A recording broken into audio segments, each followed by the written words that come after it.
So this is Andre Koen. I'm at one of my favorite coffee haunts, uh,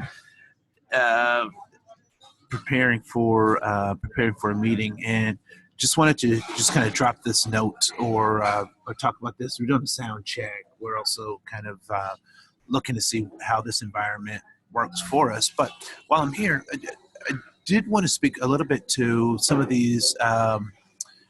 Presidential pardons that are happening right now, it seems as though there is a ratings war, so to speak, that in terms of trying to gain popularity, the uh, the president has been really looking at how do I use my presidential pardons to kind of gain popularity in specific communities. One of those being the African American communities, and so I think the recent pardon of Kanye West's aunt is um, is is interesting at best. But and then there's an invite for the Philadelphia Eagles.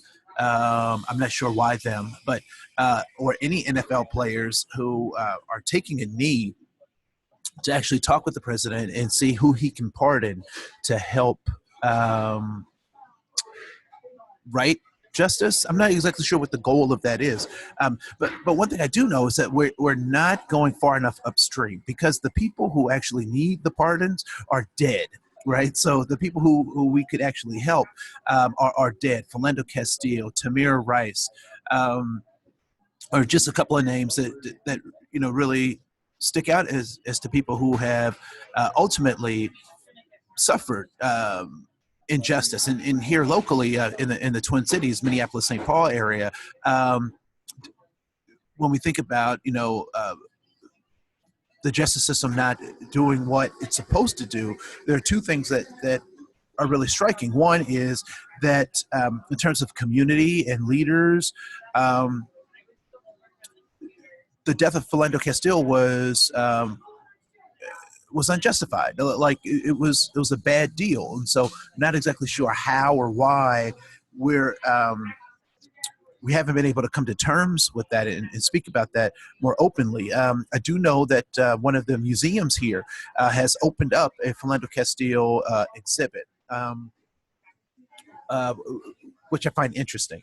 I also find it interesting that the Minneapolis Police Department has said that they will stop arresting low-level marijuana offenses.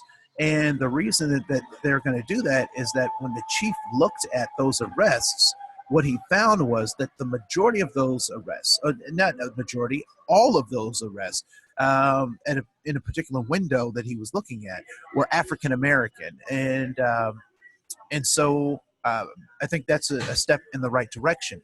But one thing that I don't know that that the White House is recognizing how upstream they need to go to actually resolve or solve or um, engage systemic change, and um, it appears to be it appears that they believe that these little stop gaps will help um, with the feeling. I'm not exactly sure what the goal of these pardons are.